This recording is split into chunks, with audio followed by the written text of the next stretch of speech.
Snowfall Season 6, Episode 7, Churnal House. Let's talk about the definition of Churnal House and what it means to this episode. A Churnal House is a vault or building where human skeleton remains are stored. They are often built near churches for depositing bones that are unearthed while digging a grave. The term can also be used more generally as a description for a place filled with death and destruction. We start off this episode with Franklin taking care of Jerome's body preparation and funeral. This episode is different from any other TV show episode I've seen in a while. A major character died, and they didn't just gloss over it. They really made us as an audience sit with the hurt and pain just like the family had to.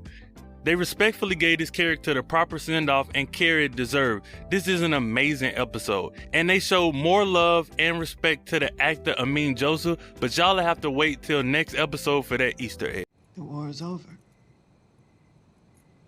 Ain't it? I can stay if you want.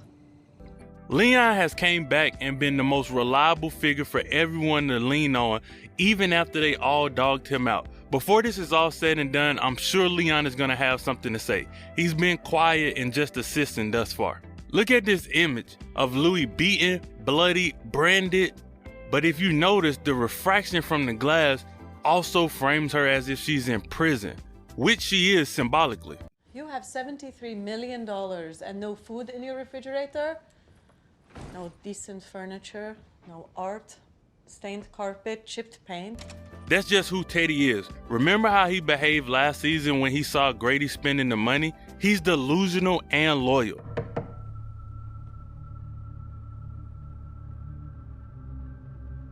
Teddy, save the dramatics for somewhere else. There's literally a peephole you could just look through. I seized ill-gotten gains on behalf of the United States government. Look at the reaction. Even she knows it's a bunch of BS. So many people tell Teddy to give the money back. You just have to understand that this is fully within his capability, but he is just being selfish. This is all for selfish reasons. Also, how did Julia find out where he was so easily?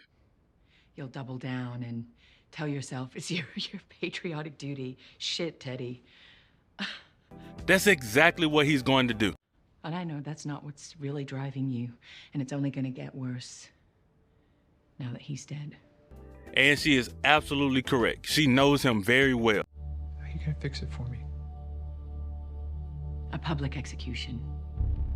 A public execution is what Teddy fears the most, but also foreshadowing. And Jerome. She's losing every man in her life. You have to feel for someone going through that kind of pain. You believe you have nothing to fear from anyone but your own. Again, that's a fact. That's why he took the money. He never saw any consequences coming from it. I'm giving you the keys to my lock. You should use them. Women will convince you to do anything. Now his interest in the money is purely self-preservation. It's amazing what mourning can do to you. She is just now reading the cards from the wedding.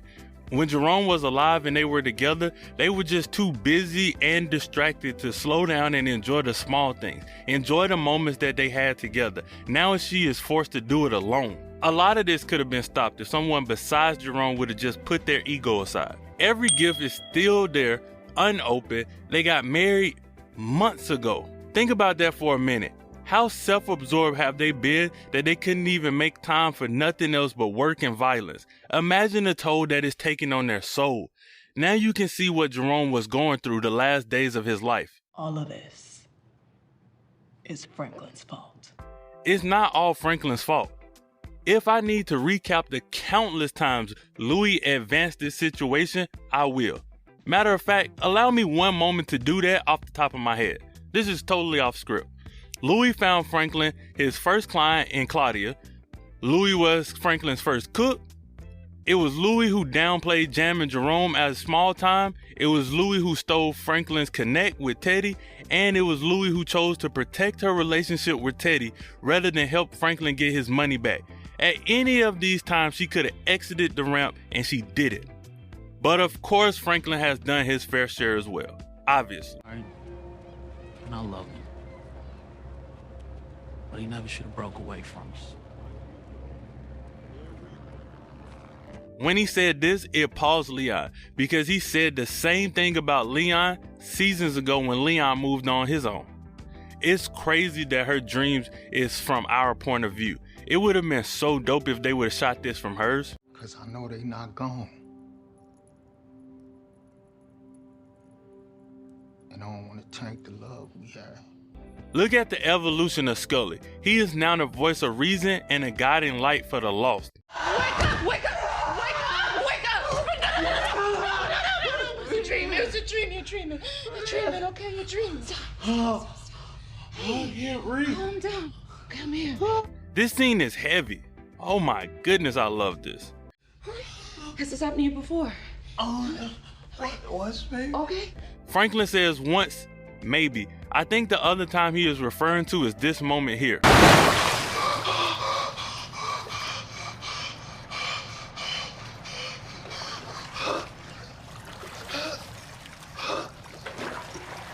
Ruben comes to put the pressure on Gustavos in front of his family and threaten him as well. A very strategic, manipulative move. In a perfect world, I'd be out of here today, right now. Head to Ghana with my husband. Wanda is doing everything, and I mean everything she can to stay alive and avoid her past. You gotta respect it. Not a lot of people recover from drugs like her. Every time my throat would do that whistle thing, I just flash right back to that. Locked us down in the basement with my Uncle Quick. Like Lawrence and his brothers. Just another insight into Louie's dark past. What happened to you as a child is oftentimes a reflection of who you are as an adult. And like many, she didn't learn from her past, but instead repeated the cycle. Mr. White Man, but if I say I'm busy, it means I'm fucking busy. This isn't a request. She realized in this moment that her business relationship with Teddy was over. What about taking over my position at the shelter full time? I don't think I'll ever be there again. Sissy is so overwhelmed at this point, statements like this must be foreshadowing for things to come and where her mind is. Gustavos decides to come clean with Franklin, which is the best case scenario, so they can both come up with a solid plan. So everybody wants Teddy, huh? DEA, KGB, and me. Franklin realizes what I've been saying all along. Everyone is pulling at Gustavos for Teddy. But Franklin is the only person who can give Gustavos what he wants, and he's the only one that's not threatening his life.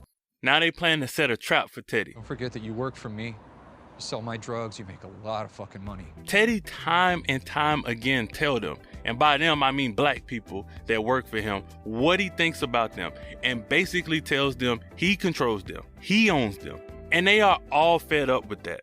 Let's talk about the funeral for Jerome a minute and the first major death in this show in quite a while. I love it all. They made a decision to kill a major character, and we all knew that they would, but they also made a creative decision to not gloss over it or downplay the significance. No, we as an audience had to sit in it and feel the emotions just like everyone else in the family and community. We get to see all the aspects of the passing of a significant figure. I think this is when the season really started hitting home and separating itself, when we have to watch his wife's trauma, his sister's pain, his nephew's grief, his community's reminiscence. It's all amazing attention to detail, and they sent this iconic character off and even gave the real character Amin Joseph the right send-off as well, but like I said earlier, we'll talk about that next episode. Love the music decision here. I can't help but think about losing you. I'm right here with you, Mrs. Simmons. It scared me. Wanda is vocalizing everyone's fear. At this moment, it feels like anyone can lose their life at any given moment.